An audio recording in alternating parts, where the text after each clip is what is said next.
Many years ago, an excited 25-year-old David Lukic came into my shop and told me that one day he will have the biggest fitness clothing brand in the world.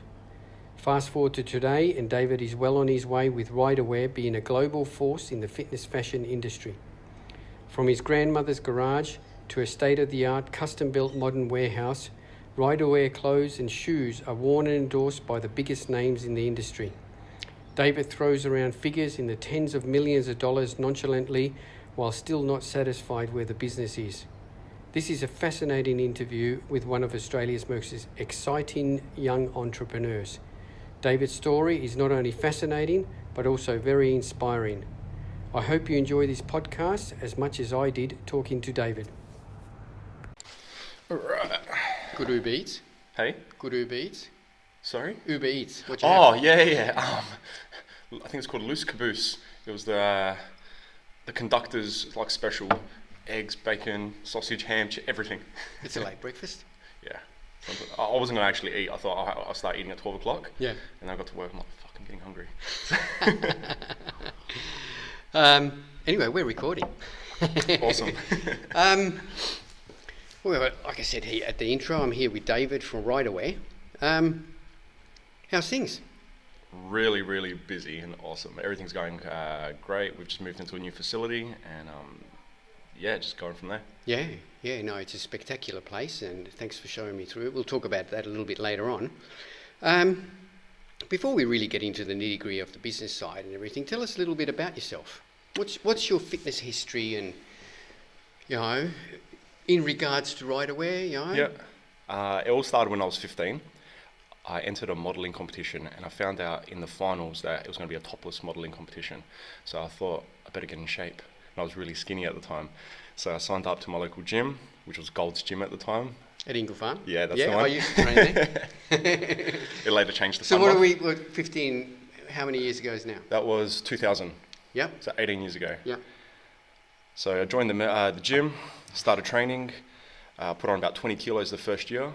So by 16, I was around, I think, 90, 92. And then 17, I entered my first bodybuilding competition. Mr. Teenage Australia was the title I won at that stage. Yeah. That was awesome. That was a really good experience. I did 16 weeks of dieting because I bulked up quite a bit. I was a bit old-fashioned at the time, and all the stuff I was reading on nutrition was a bit of the old school methodology, method where you would put on as much weight as possible, and then you would diet down. Yeah. So that was the good old bulk and cut. Exactly. Yeah. Back then there was no coaches or anything, so you did everything yourself. Yeah. Yeah.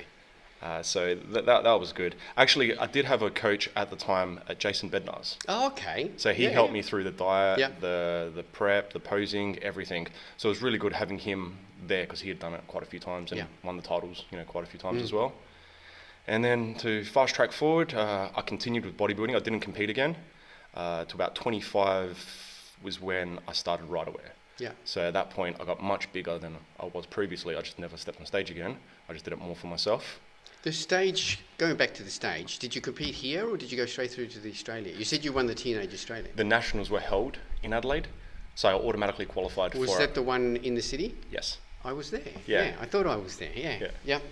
Oh, right. So, that's right. So everyone in South Australia automatically qualified for that show. That's right. Yeah.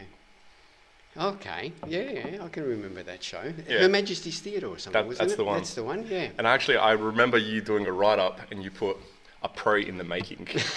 Really? Yeah. I think you had your Aussie Muscle newsletter. That's right. It was in that. Okay. So, that's cool. You can remember that. Yeah.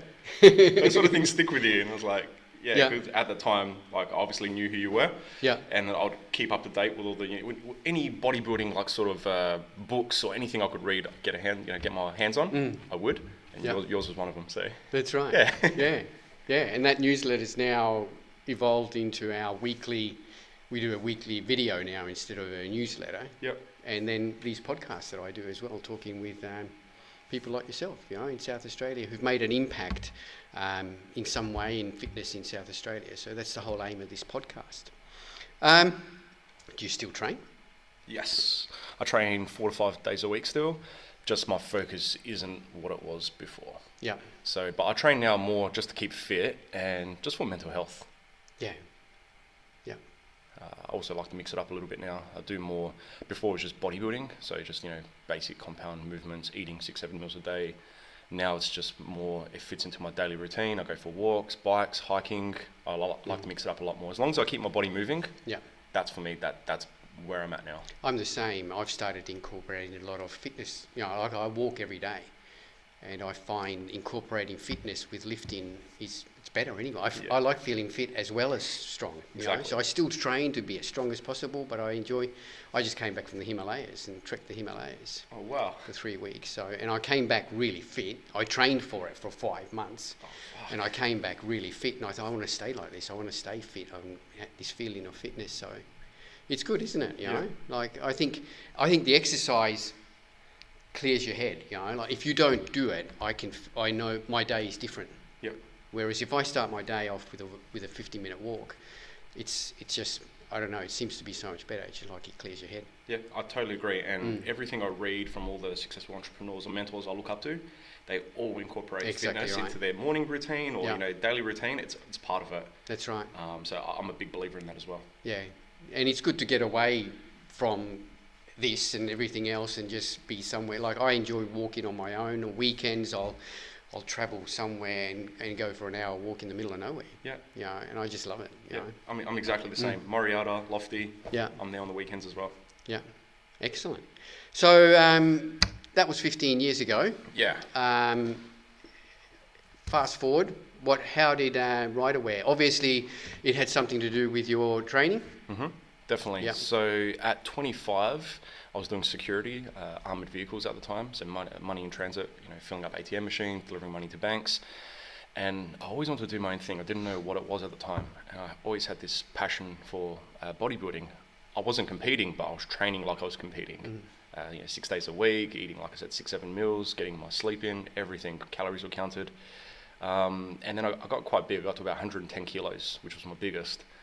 And the clothing just wasn't fitting me, right? So I thought, I've got this problem, maybe so do other people too. So then I got some singlets and t-shirts made locally. And then from there, Ryderwear was born. Yeah. Yeah. Yeah, that's cool. I can remember you came into my shop one day and you told me that you're going to have one of the world's biggest clothing companies.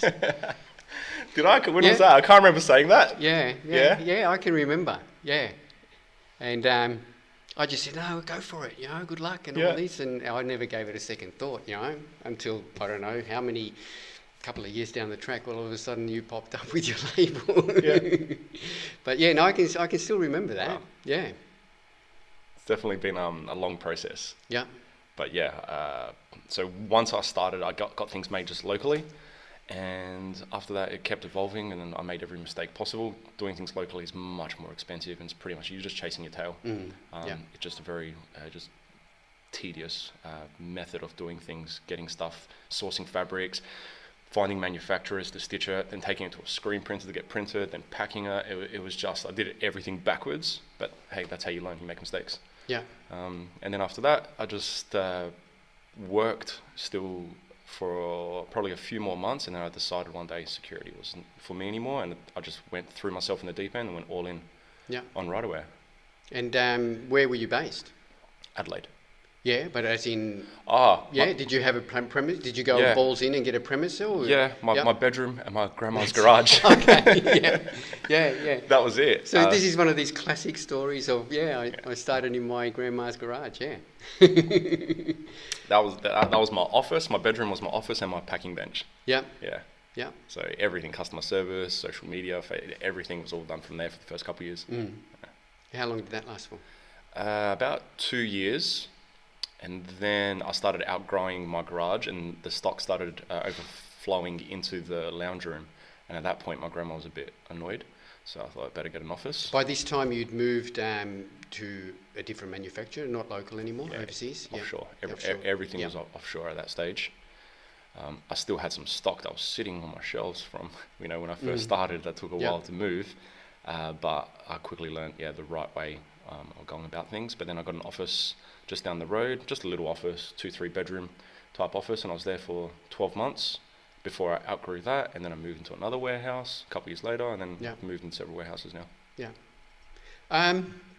Ryderwear, where's that from? Yeah. Is that some sort of like, you hear stories of how company names came up? Is this Ryderwear? Is that like my grandma's first name Yeah. amalgamated with this or that. Yeah. Is it anything like that dramatic, or? No, there's no real story behind it. It was something that just sort of came to me and I just ran with it. It wasn't something like I gave a lot of thought to, but the name Ryder means warrior, so Ryderwear. Okay. But like That's cool. Yeah, Mm. it makes sense, but it wasn't something From which dialect? Where? Latin. So if you Google it, Ryder, it would come up. Yeah. But yeah, it's something I just didn't give much thought to. My energy and all my thought process was more on the business side and what I wanted to execute, rather than just focusing on the name. Mm-hmm. So yeah, I just had the name. Yeah, the sense feels like a good idea. Yeah, sounds alright. Feels good. Go with that. Yeah. And then here we are today. Yeah. And you did this all yourself? No partners Yeah. or anything? So I started the business by myself, and my wife Natalie, she helped me along the way with everything. So she's more the creative side. So she helped me with. She actually designed the logo from scratch. So if you see the logo, no one really knows what it is. It's an R and a W into a flame. Yeah. And she sketched that herself. So she's been along the process. She's the creative director at the moment. So she helps with the overseeing of all the marketing activities and that sort of thing. But she was definitely helping me all along the way. Yeah. Yeah. And all self-funded? Yeah, absolutely. Yeah. So yeah, from the start, I had just a little bit of money and everything I could put into it, and that's what I did. I think it cost me $6,000 or $7,000 for the website, and that took about a year and a half to get started. Then once that was done, I put in probably another $5,000 into clothing. Yeah. And then yeah, everything I made from sales, I just put it right back in again. It was just this cycle. Any cash flow that came in went right back into the business. Yeah. Yeah.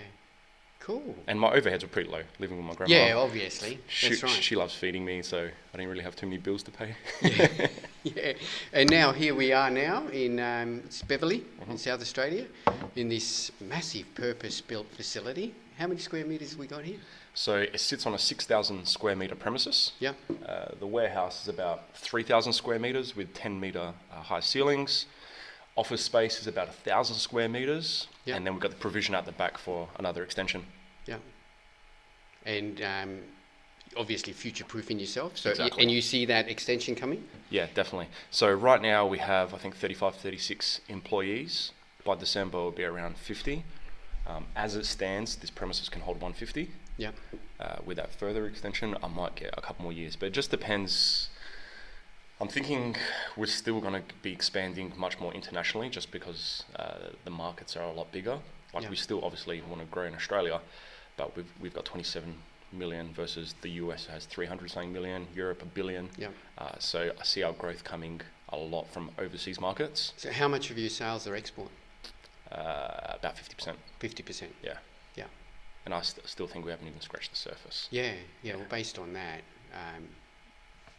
it can only go up. Yeah, exactly. Yeah. What about overseas? You send everything from here. Yeah. Have you thought about setting up overseas? Like warehouses overseas. Yep. Yep. Yeah, so right now everything gets shipped here. Nearly everything's express. So if you're in America, DHL takes maybe 2 days. Yeah.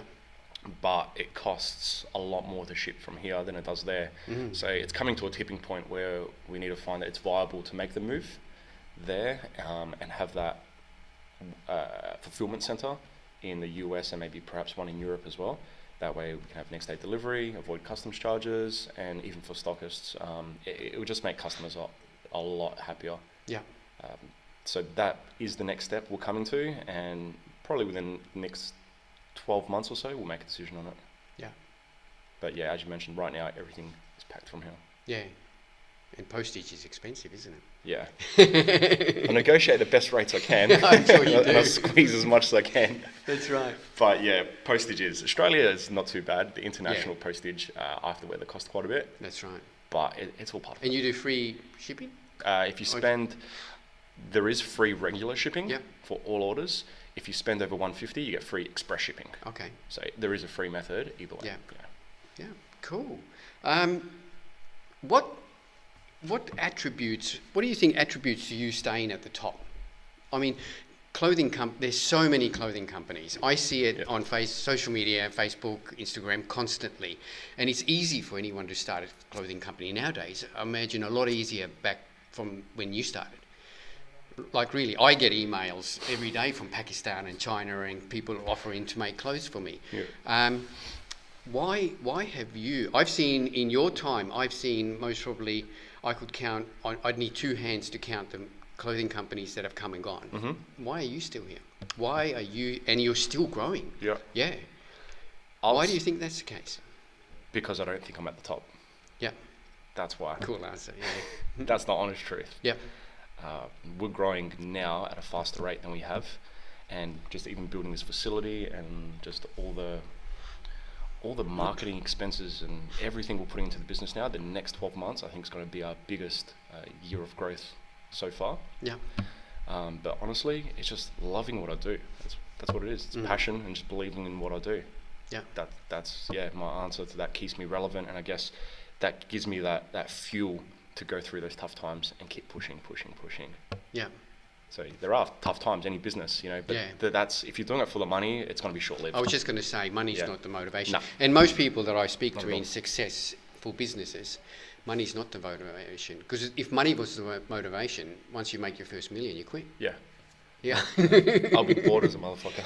That's Sorry, right. I can't swear. No, that's fine. That's fine. No, and I agree. You know, I think if money is the motivation, it taints everything. Yeah. Yeah. It does. And not in a good way. Yeah. I feel that, it's definitely, you have to really love what you do and have that purpose behind it. As I mentioned, that's what fuels you consistently. I think if you're doing it for the money, as you mentioned, it would just be short-lived and you're doing it for the wrong reasons. Yeah. So, I definitely agree with that. Mm. Cool. What sort of turnover do you do? This year will be about 20 million. Last year we did about 10, so we're still doubling. Yeah. But I want to double or triple the next 12 months, as I was mentioning before. Yeah. So obviously there's a lot of things we need to do in order to do that. It's a lot of work, but as I mentioned, the passion I have behind just fuels it. So even though I have those targets, as I mentioned before, it's not about the money. Money's a byproduct. So right now my focus is on just delivering the best customer experience we can, delivering the best products, service. So that's where my focus is at, and that's how I plan on growing the business, because I'm a big believer if you do the right things, the money, everything else will follow. Yeah. But like I said, the money isn't my focus. It's more of a byproduct of doing the right things. Yeah, I'm a big believer in that. I tell all my staff, everyone, when I hire them, and I say there's one thing that you must adhere to, and that's to do the right thing. And if anywhere in your doubt, there's some doubt that this isn't the right way to do it or it's not the right thing, well then you have to change it. Yeah. And I think that's really important. You know, a lot of people don't do the right thing. Yeah. And that can come to the motivation of money anyway, coming through and tainting that belief. Yeah. Yeah. No, it's like, I think there's a good saying, doing the right thing is always the right thing. That's right. So I'm a big believer in that. Yeah. But What would Jesus do? It's very, very true. Well, that's right. Yeah. Exactly right. And I think that is a really important thing to think about all the time, and not just in business, in everything. Yeah. Yeah. But from a business point of view, the turnover is always the scorecard. So that's how a business measures how successful it is. But if I can continue the trend of doubling and tripling, and I sort of just put that burden on myself to like keep pushing. There's always more you can do. There's always more you can learn. And it is much easier, as you asked before, starting a business now as opposed to before. There's much more competition now than there ever was. When I started, there was no competition. There was one brand in Melbourne. And that was pretty much it. I had no one. And look, that's all right to mention. They're Black and Blue. They're an icon in in Australian clothing, and they're still around as well. You know. I had no one to copy though. So at the time in Australia, it was pretty much just us and them, and that's it. So who was your designer? Myself. When you started, you designed the first batches of clothing, and things like that. Yep. Yeah. So. All the critiquing, the design, the fit, the element, how everything looked and felt, everything was off my back. Because I was a bodybuilder at the time, like I said, I wanted everything to fit me aesthetically. Yeah. Big tapered, make your shoulders look big, make your waist look small. I would make all the adjustments according to my body. Yeah. So that's pretty much how even still to this day, I'd say my my main focus is still within the design space. So I'd say 50% of my time is still within designing the shoes and overlooking all the clothing designs. Yeah, so you still, you still give the final say on everything though? Yeah, absolutely. Yeah? Yeah. Yeah. Especially with the guys' clothes. Yes. So I'm still the fit model for that. Yeah. So I try them on, I test them, everything myself. Yeah. Yeah, there's obviously quite a few stages involved now before, from a sample idea to the final production. Yeah. That was my next question, was going, what's the procedure to get a product from design into the warehouse ready to dispatch? Yep. So what sort of time frame, work, everything is involved? Yep. It's about a 3 to 4 month process.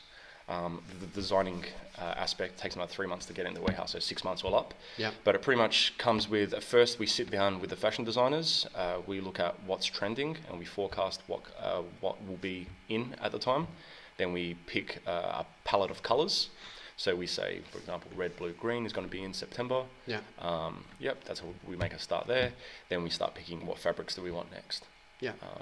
And then, we go from there. And then what season is it? Most of the ranges we release now are trans-seasonal. So you've got singlets, pants, jumpers, hoodies, all of that. Mm. But that's the original design element. Then we give that collection a name. For example, the shoot we're doing right now upstairs is Royals. Yeah. Then we got Oasis, Basics. We're trying to get 12 months ahead now. Yeah. So within that process, a good 6 months, I'd say, from the design stage to when it actually lands in our warehouse. Yeah. And then once it lands in our warehouse, we try to give ourselves about 6 weeks before releasing the product. Yeah. Gives us more time again to do testing, photo shoots, content creation, because we travel all around the world. We've got athletes, influencers, in Australia, America, UK, and we make round trips. Yeah. So every time we do a collection, we do a round trip. Yeah. Yeah. So pretty well, you've got designs in place now for 6 months ahead for next year. Yeah, 12 months ahead. 12 months but ahead. They're always subject to change, especially with me. The girls are very structured, but then I'm like, hey, let's throw this in, let's throw that in. Yeah. But we try to get 12 months ahead is the game plan. It just keeps us organized. We can align that with the marketing plan and schedule, and everything is strategically planned now. Yeah. Whereas when I started, I was just winging it. Whatever felt right, I did. Yeah. So there's a big difference to how I did things compared to now. Yeah. Cool. Yeah. Yeah. The shoes obviously changed right away, didn't they? Yep. I could see that turning point when that came out. And when I went to your warehouse and you said, now we've got to move into another warehouse, and there was just shoes coming in by the palletful. So why are they so successful? I suppose because there wasn't any shoes, was there? Really? Yeah. Again, there was one player overseas that I can think of. Yeah, that's the exact same thing. Shoes, I started as a men's gym wear range. That was initially. That's right. Then I sort of pivoted somewhat into a ladies range. Didn't do too well at first. It did all right. But I thought, okay, how about try some accessories? So I did some belts, straps, gloves. And I thought, let me give these shoes a go. Yeah. I did a small order. I think the first order was like 500 shoes. That was one of the reasons why I had to move out from home as well. The shoes take up a lot of real estate. A lot of freaking work. Yeah. Yeah. The shoes. And how do you find a manufacturer for a shoe? Yeah. It's like anything. You just you go sourcing for it. I've been through quite a few manufacturers now before you find the one that actually can deliver the quality that we want. Yeah. Because some people's idea of quality doesn't match up to our standard. So we have a very high standard on quality, and we're constantly trying to improve it. But the shoes, just sort of took off. Well, I just tried it and I sold out within, I think, a couple of weeks. Yeah. I was like, fuck, better order some more. Yeah. And then from there, the shoe just evolved. We added more colours. Then we got more styles on. Then we got Kai Green on, Sadiq. We started getting influencers. And especially in the American market, that's when everyone started noticing the shoes. Yeah. And that really gained traction. And that's when we sort of became a clothing or gym wear company more as a shoe company that also sells clothing. Yeah. Yeah, so even to this point, shoes are a massive seller for us. Yeah. Yeah. But I would say they're the hardest piece from a design perspective to get right. There's a lot. I can imagine a shoe has to be, it's got to be comfortable, it's got to be good looking, it's got to be durable, it's got to be all of these things. Yeah. That's right, yeah. Exactly. Yeah. There's so many factors that go into a shoe, and for every 10 shoes we design, it might be one that we end up producing. Yeah. So even right now, these are one off one. Yeah. Kai Green Signature Series shoes, the ones we released. These are predecessors before that. Yeah. So this never went through. Okay. But I wear them myself. Yeah. Good enough for you. Exactly. That's right. But it took, even with the Kai Green shoe, it probably 6 or 7 goes to get that right. Yeah. That was a lot of back and forth, and we had Kai along the way, the whole entire stage of that process, picking what colours, textures, fabrics, everything he liked, and just incorporating his whole thoughts become things into the shoe as well. So Kai is involved in that side of the business with you as well? Absolutely. Yeah, so he's not just someone spruiking your products, he's actually fully involved in... Yep. Yeah. Yeah, absolutely. He's 100% involved. We have such a good relationship with Kai and his manager. We work closely together. We've been working now for 4 years or 5 years or something it's been now. And he's just awesome. He's not just a bodybuilder. There's so much more to him. People love him. He's so dynamic. He's an actor. He's an artist. He sings. He's so creative. Yeah. He's unlike any other bodybuilder I've ever met. When he did that tour a couple of years ago here, he trained at my gym. Yeah. And we drove him. Ari, my son, drove him around. And even Ari said, he's totally. You get him on his own, and he's a different guy. Yeah. Yeah. He said he's still a bit out there, but he was different, Yeah. And he was when he came to my gym, he straight away said, "Show me around." And we walked around the gym. But then what I noticed was that he was looking at every piece of equipment because he was planning his workout. Yeah. So while I've got pictures and everything around my gym, he was asking about the photos, but I could see then he's looking at the leg press. Yeah. And he's looking at the leg curl, because then I could see he planned his workout while we were doing that walk. Yeah. Because then he went in the cardio room, he stretched for about an hour. Yeah. Which I couldn't believe. Yeah. Yeah. And then he went straight through, and it's like he knew where every piece of machinery was, what the weight was able to do, and went into his workout. So while we were having that chat, he was meticulously sussing out the equipment and planning the workout. Yeah. And at the same time, introducing himself to every person that was working out in the gym. That's the thing about him. He's such a nice guy, but he always makes time for everyone. Like, if you ask him a question, he won't give you the short answer. He'll explain everything. And that's the one thing I think fans love about him as well. He's just down to earth, and he'll give you the time. Yeah. He will not rush off. Yeah. Most of the times, if I'm with him, sometimes I've got to pull him away. His manager's got to pull him, hey, Kai, we've got a schedule, we've got to keep going. That's or mid-photo shoot, people are coming up to him. We're at Santa Monica Pier in California. And all these people are coming up to him. He's doing his dancing. I don't know if you saw the shoe video we released there. He was doing his pop locking and that. That drew a massive crowd. Yeah. I was the security guard. I'm like, everyone stay back because everyone wants a photo with him. Yeah. And he doesn't rush anyone off. He talks to him. He looks him dead in the eye. Any question. And I remember this one skinny Asian kid walked up to him, and he said, "I'm heaps skinny and I want to start training. What should I do?"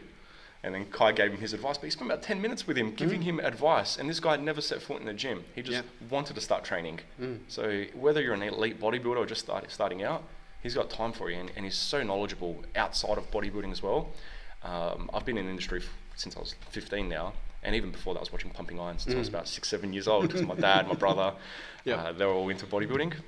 But his level of knowledge when it comes to the art of bodybuilding, I've never come across anyone else. Yeah. His posing, even his nutrition, his training, I thought I've seen every exercise. He was doing exercises I've never seen before. Yeah. And even when him and Mike Rashid were training, they were doing like, old school normal shrugs. Kai Green did shrugs like this with 60 kilos. And then Mike Rashid was like, I'll just do it the old school way. Yeah. So he's so diverse. Yeah. And how you said he's meticulous. He plans all his exercises for a purpose. And he's not about the weight either. He really focuses on, I think, each muscle and really getting, he told me, you can increasing the resistance without increasing the weight. Yeah. So he's got techniques on how he does that. Yeah. And then, as you mentioned, I think that's the difference with pro bodybuilders. I've seen a number of pro bodybuilders train, and they've got that mental, like they just go into such a zone, and they can isolate. They've got that ability to isolate the muscles and move them. Yeah. It's like Cedric McMillan came in, and he was teaching my gym manager Sam, who was competing the following weekend, on how to hit some poses. And Cedric pulled his quad out, and he was able to isolate and move the muscle on the outside of his quad. Yeah. Just just by thinking That's about crazy. it. Yeah, and each muscle he was able to move. Wow. And then when he put it all together, the cuts came out. Yeah, It was that mind muscle and connection. that's the difference, I think, with the pro. Everyone carries on about the pros and the gear and so forth, but it's not. It's a different level of training. Yeah. And that applies at natural level and enhanced level and everywhere. The natty guys who are the really good natty guys, they've learnt that. I've seen that as well. Yeah. And I think it's a hard thing to learn, and that's why those guys are the champions. Yeah. I think people are quick to jump and say, it's because of he's taking this That's and that. right. It's not. No. Like, that's the one thing. The more time we I spend... watched Kai training, and you could just see he was training hamstrings, and I've never seen a hamstring in my life move like it did. It moved like a bicep on an arm. Yeah. And he was able to isolate it. And he was standing there. He'd finished a set of stiff-legged deadlifts, and then he was standing there, and he was moving his hamstrings, still keeping the tension on him in between the sets. It was just freaky. Yeah. And that's the difference, I think. They can make the body grow. He's next level. But I think if you took all that supplement, performance, everything away, those top guys will still be top guys. I've always said that. I've heard Ronnie Coleman said this years ago. They wouldn't be as big, but they would still be the top guys. Exactly I right. totally agree with that. Yeah, There's so many more factors involved. But I think people, they're quick to just judge and say, I'm putting in this much effort, and they think they're putting in the same amount of effort as someone else. But there's obviously genetics, and there's a lot more other things involved as well. But those top guys would still be top guys. Mm-hmm. Yeah, absolutely. And with Kai and his creativity, that obviously boils down to the design element with the clothes and the shoes. Yeah. Right? So we wanted to pretty much infuse the whole essence of Kai Green into a shoe. And that's fucking hard. Yeah. That's really hard. Yeah. And that took a long time. But because I've been in the sport, I know Kai Green. I have a good feel for him. You know how people have an understanding, how you said when you induct a new employee, you give them a spill? Yeah. You want to get them into the Australian muscle way of doing things. I'm very familiar with my brand.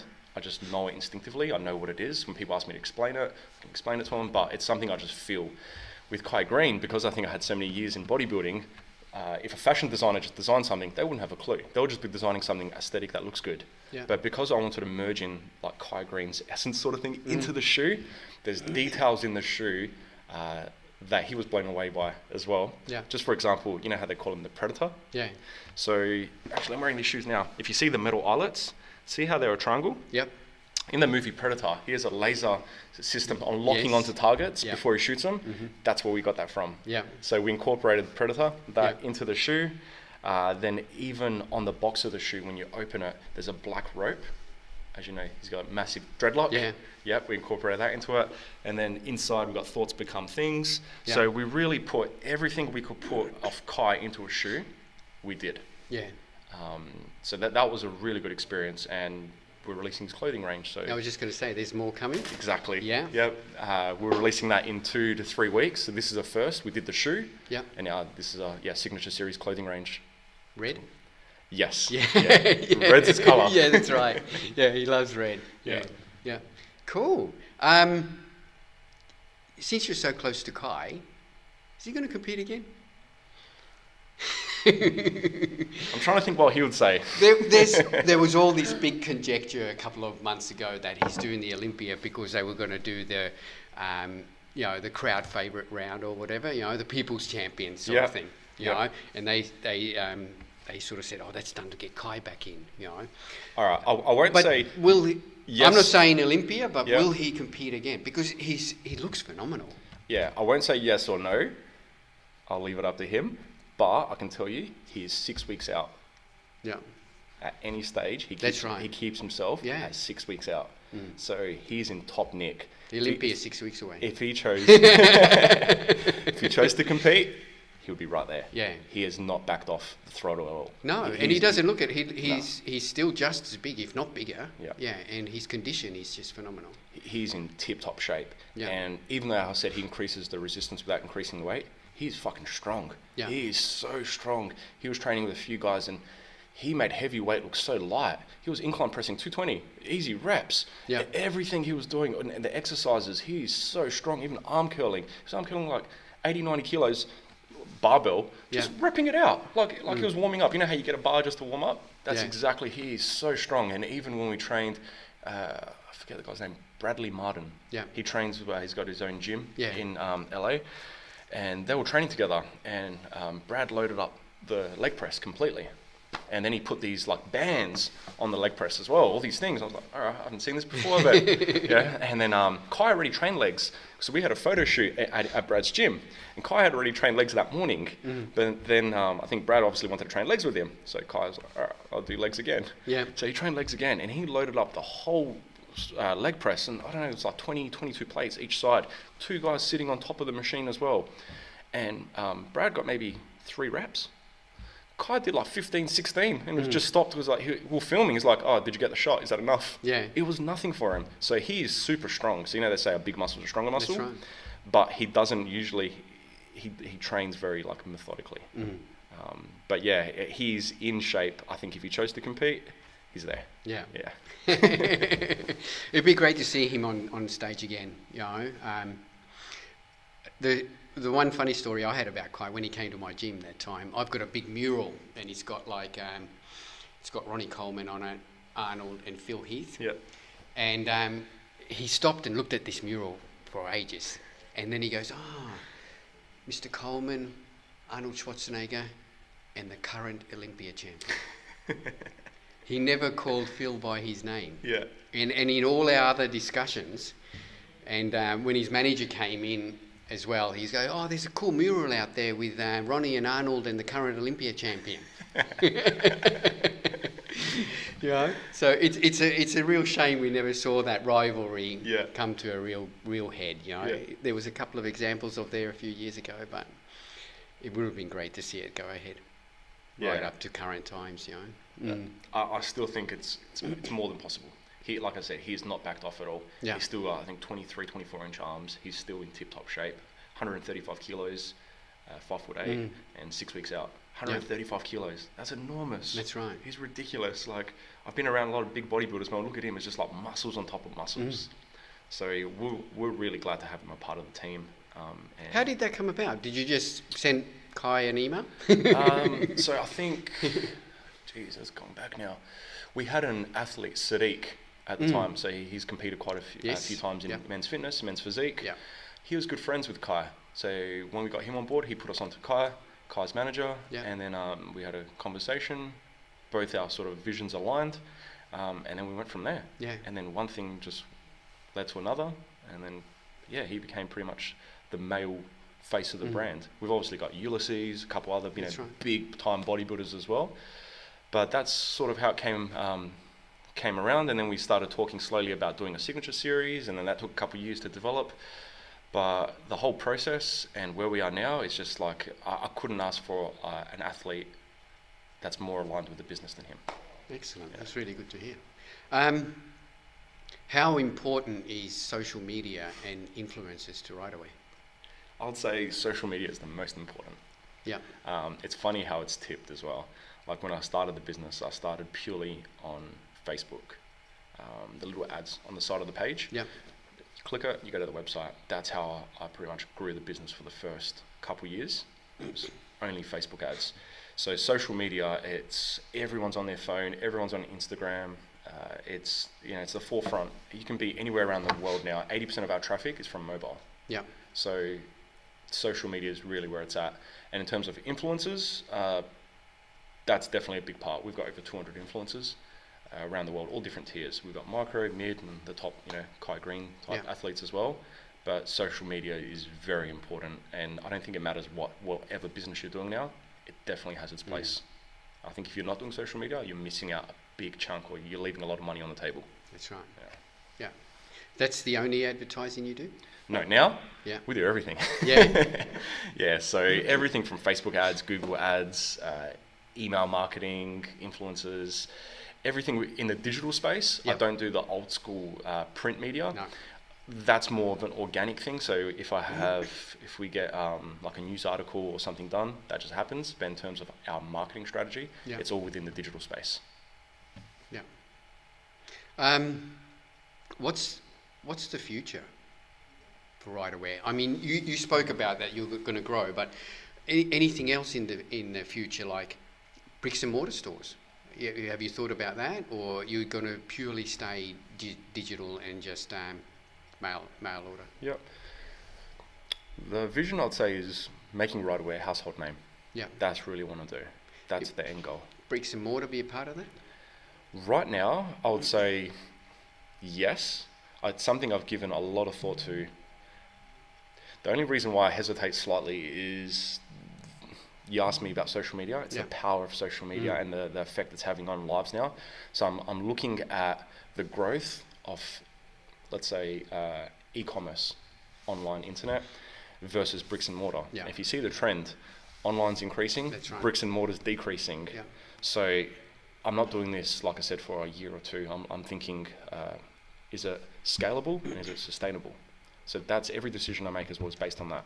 Yeah. So the sustainability of having a bricks and mortar store, that's something I've given a lot of thought to, and we haven't made that leap yet. As you know, we did have a showroom before, right. which was great for Adelaide. Yeah. People from interstate would come, nothing to do in Adelaide, go to Ryderwear. Yeah. They'd have something to buy. You don't have that here? No. No So- plan to do that here? No, we put all our focus simply on the online space, and just getting that right. And that's why I just wanted all my eggs in one basket and just focus on one thing. We do have stockers though, so resellers of the brand, that sort of thing. We've got, I don't know, maybe 400, I think, like retailers, stockers, gyms, supplement stores all around the world. But bricks and mortar is something we've definitely thought about, whether it's, a couple or one in each major city, that sort of thing. But it is something I think probably over the next 12 months as well, with this international expansion I was mentioning before, it is something that we've given thought to, and we will continue to give thought, because I think bricks and mortars do still have their place. That's right. And I'd say for the next 15 years, they still do have their place, unless we have another massive paradigm shift and VR takes over the world and you don't need to freaking leave your home anymore. That's right. Amazon's got their bots to drop off the orders, Yeah. So that's exciting times. That's the thing. Even within this, I've been doing Ryderwear now for 9 years, and the amount it's changed. It's changed so much. And if I could go back and do things differently, I wish I could. Yeah. But I can do them now. So it's just, pretty much making Ryderwear a household name, increasing our distribution networks, and just really having a global presence. Yeah. That's what I want Ryderwear to be known just as the gym wear, the active wear brand to go to. Yeah. Yeah. You mentioned mistakes and things like that. Mm-hmm. What's one thing, if you could go back to that young 25-year-old David, starting out, something that you know now that you didn't know then, one thing that would be a game changer or a shift in your thinking that you didn't maybe have to learn the hard way? I don't know if there's one thing. There's a bunch of little things. Yeah. That's really what it is. If I could go back, I would have focused. I would have had more of a global focus rather than a local focus. Yeah. So I wouldn't have started with, for example, a .au website. I would start with a .com website. Yeah. AU would never rank in a .com environment. Yeah. I would have got into the influencer bandwagon much earlier, before there was even an influencer bandwagon. People who were doing it for free. People on social media post, I'll give you some free clothes. That's no problem. right. I don't know if you remember Lee Priest. Yes. So he was a first influencer, but not a paid influencer as such. It was simply, he reached out to me when I started the business. And I remember when I first spoke to him, I was so nervous, because as a kid, I looked up to all these bodybuilders. And now I'm talking to Lee Priest, and he just came back from America then. So he was still, in that top Olympia 6. So I was like, oh man, Lee Priest, wow, He reaced out to you? Yeah, so I got through the contact form on the website. That was when I was at home and I was doing customer service, it was a one-man show. So I called him, spoke to him, and then I sent him some clothing, and then he started posting. So that was the earliest form of influencer marketing before I even knew what that term influencer marketing didn't even exist. Yeah. And now businesses pay thousands, hundreds of thousands of dollars. Some people charge hundreds of thousands for a single post. Yeah. It's crazy. The way some people don't even work anymore. Their full-time job is on social media, posting for other companies, like marketing businesses. That's one of their main marketing expenses now. I'd say in the online space is through influencer marketing. Yeah. So it definitely, that's one bandwagon. I think I wish I even, jumped on earlier. even with influencers, you said you've got tiers of influencers? Yes. So the bottom tier would be just get a bit of free clothing. Yep, micros, and so forth. And then the top tier they get paid. Yeah. So there's all different structures. With micros, the goal is obviously to progress and grow. Yeah. So we want athletes that align with the business, and there's no magic number that people. I get messages as well, emails, phone, all the time, just saying how to become a Ryderwear athlete. Yeah. So their personal brand needs to align with our brand, and we don't want people again just doing it for the money. We want people who are wearing Ryderwear because they actually like the product. That's right. That's such a big thing. So, and it comes across. You can tell when someone's doing a paid post or organically likes it. For example, we'll bring it back to Kai Green again. Even way before we did his shoe, he was wearing the shoes in every photo. Yeah. And this is not paid post. This is him at the Olympia stage, or doing, he was a commentator a few times for some competitions and interviews, and his NBC and what's that sports. The NFL, what's it, on Sundays, in America, they've got... yes. It's like the Super Bowl, that league. Yep. Yeah, and I saw him everywhere. He's wearing D-Max, wearing Ryderwear shoes. He must really like the shoes. He believes in them. Yep. So that's what we need. But with the micros, our whole goal is to build them up to that next level. Yeah. And everyone to the next level. But it goes from free clothing to, paid clothing, and then full-out sponsorship endorsements as well. Any of these people end up working for you, like here now? Good question. I've got one. Yeah. Our social media manager is also an athlete. Okay. Yeah. And she started as an athlete. Yeah. Who applied for the job. Yep. And I didn't even know when I was interviewing her and just talking to her, because we've got 200 now. I've got 3 athlete managers. Yeah. I don't know all the athletes anymore. I did before. I knew every single person. Now the business is growing. I still try my best to know. And obviously with the expos we do, we bring all the influencers in, getting to know them. But yeah, she came in. She was awesome, got the job. And then I found out, by the way, she's an athlete as well. I was like, all right, well, that's good. Yeah. Less training. She knows what to do. That's right. Yeah. That's excellent. All right. What about David now? Yeah. What do you do for downtime? You did talk about you like going for walks, but what else? What is it that you like to do to get you away from here? Not in a bad way, but just to give you a break. Yeah. That's actually. I like photography, so I go out taking photos. I'll drive 3 hours to take a photo. Yeah. On the weekend, I drove 3.5 hours to a spot that I had pictured that I want to take a photo. I took 3 photos and drove back, but I had my shot. Yeah. And to me, it was one of the best days ever. What do you like doing? Yeah. I actually think the downtime is the most important part to get right in order for a successful business. I agree. As a business owner, I'm the bottleneck of the business. That's something I have to admit. Yeah. My self-development and growth limits the business. And I can see as I learn and as I go inwards and work on myself to develop more, the business grows as well. Yeah. So for me, training, any form of exercise, whether it's like I said, gym, cardio, walking, bike riding, that for me is a must. Yeah. So I have a few musts. Doing that, audiobooks, another one for me. I have to, and normally when I'm training, I do both of them at the same time. So I'm training and I got my audio on as well. And to me, that keeps me in a very good place. Yeah. And as you mentioned at the start as well, when I don't do that, I start finding myself in a not so good place, where stress, all these things start building themselves up, and I'm like, fuck, I'm getting stressed, or I can feel my decisions, or maybe I'm a bit snappy. So for me personally, it's spending that away time, which gives me clarity, gives me perspective, and it just makes me happier and puts me in a better place so I can further develop the business. And I've got 35 employees that rely on me as well, and work on my leadership with that business. Because you really need buy-in from your employees. They need to believe what you're doing and your vision. And I find that if I have these rituals of training, reading books, exercising, they keep me in a good... Traveling as well is another big thing for me. Every time I travel, I just got back from Bali. So that was my 1 week getaway. And while I was over there, I came up with some freaking killer ideas. I couldn't wait to come back and execute. So to me, like they say, like work-life balance, work-life, it's living. It's the same thing for me. It's just how do I get that best balance for myself? And it's pretty much just training, exercising, and traveling. Yeah. I'd say traveling is a major one that gives me perspective, because I can look at the business and myself, my life, everything from an outside point of view, because it's easy when you're in a business. You get caught up in the day-to-day activities. People are asking you questions. This is pulling on you. You got that schedule. You got a meeting. You got an interview. You got all these things non-stop pulling on you. And sometimes it feels like you're in a hamster wheel and you're just spinning your wheels.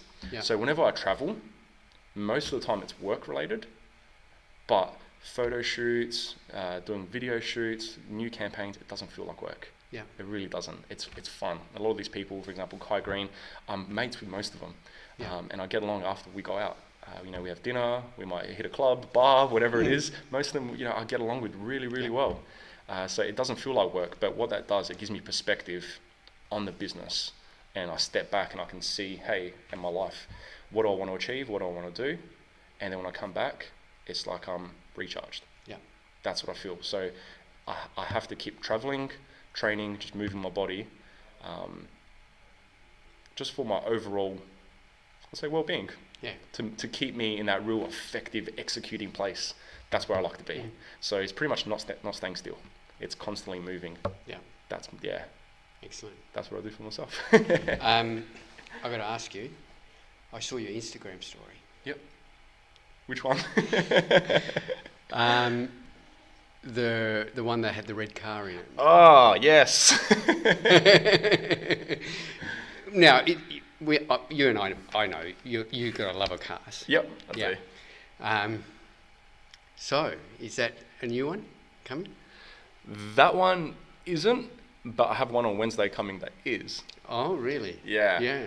So I had an older Lamborghini. Yeah. I've got the brand new Aventador being delivered on Wednesday. Oh, really? You're going to have to come to the shop and go. So yeah, that's been a childhood dream. This one really, this is something, I haven't really given it much thought. It's something I put a deposit on 2 years ago. Yeah. And it's a funny story. The first one was meant to arrive beginning of the year, and it got damaged in transit. Oh, really? So they had to make me a new one. Yeah. So I never even saw it. It was in Italy, and apparently the airport got hit. So they're using it as a test car, they said, and they're making me a new one. So I forgot about it, to be honest. Yeah. And then I went to my grandma's to answer your question about the Instagram story. There was a letter from Ferrari. And I was like, I'm not getting a Ferrari. I don't know how these people got my address, but they must know I'm in the market or something. Yeah. And that's what that story was. Was it? Yeah. So I got this whole catalogue about the latest Ferrari. Yeah. I was like, oh, this is pretty cool. The presentation looks fantastic. I got this little folder. But yeah, it's actually, it's a white Lamborghini convertible that arrives on Wednesday. So awesome. Yeah. That's been a dream?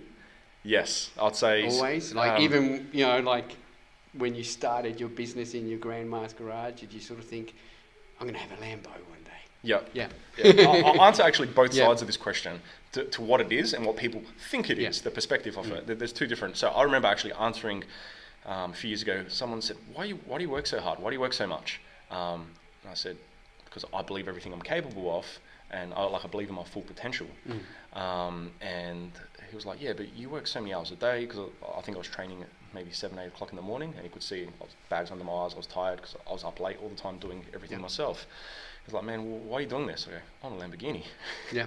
That's why I'm doing it. Yeah. And then, so that was something that fueled me. So I've got a picture when I was maybe 8 years old on my bed, and I've got it was the Countach Lamborghini at the time on the wall. I don't know if you remember that. It's like an epic photo that everyone's got. The doors up. Yeah. So I've got that photo on my wall, and me as a kid sitting on my bed. Yeah. So in my head, subliminally, it's always been like Lamborghini, this car. And then, so I thought when I was working a few years ago, which was a good realization, that was my goal. Yeah. When I was doing it, I'm like, okay, why is it's going to be worth it? It's going to be worth it. I'm going to get this car. And then I bought the car. That was the I don't know if you saw my old one. Yeah. So I bought that car, and when I first got it, obviously I was really excited. I went for a massive arse drive, and I thought, is this it? Yeah. Is this really what I've worked all these years for, all these hours for an uncomfortable car? It's not practical. It's fucking bad on fuel economy. It made no sense. Yeah. But that was a really good turning point for me. That's what made me realize I'm not doing this for the money. Yeah. Because at that point, it made me think, if you're doing it for the money, you're doing it for the wrong reasons. So that's why now getting this car, I know that going in, my goal is not to get the car. So my goal is, that is a byproduct of getting off achieving my goals and dreams and growing as an individual and as a person and along this journey. So all these material things that you see, they are not the goal. They're a complete byproduct of focusing on the right goal and doing the right things. So I would say the actual car itself is a 3 out of 10. As good as a car, in the car department, it's a 10 out of 10. But for me personally, the meaning or the value I give it personally, I'd say it's a 3 out of 10. It's who do I need to become or what do I need to do in order to achieve that? That's right. That's what my focus is. Yeah. Because I know how much self-development I have to go through in order to achieve that. And that's what drives me, this self-development and progression. Yeah. Excellent. So I don't know if that answers your question. Yeah. So no Ferrari. No. I've always been Lamborghini. I did see that story and I thought, wow, he's changed. Yeah. All right, David. If I was able to bring in right now a whole bunch of young, wide-eyed, budding entrepreneurs, line them up here in front of you, and you've got 2 minutes to tell them something, what would you tell them? That's a good question. What do you like to do? I'd say do whatever you actually enjoy doing and then become the best at it. That's it. That's it. That's it. It's that simple. There's no point, I reckon, there's no point working a job, say you're earning $70,000 a year that you hate. I'd rather earn $50,000 a year and love what I do. That sacrifice. So I feel that if you can align your passions and becoming the best at whatever that passion is, that's when you see massive success. Excellent. That would be my advice. David from Ryderwear, thank you very much. Thanks, Kim. Thanks, mate. It was great chatting with you. Awesome.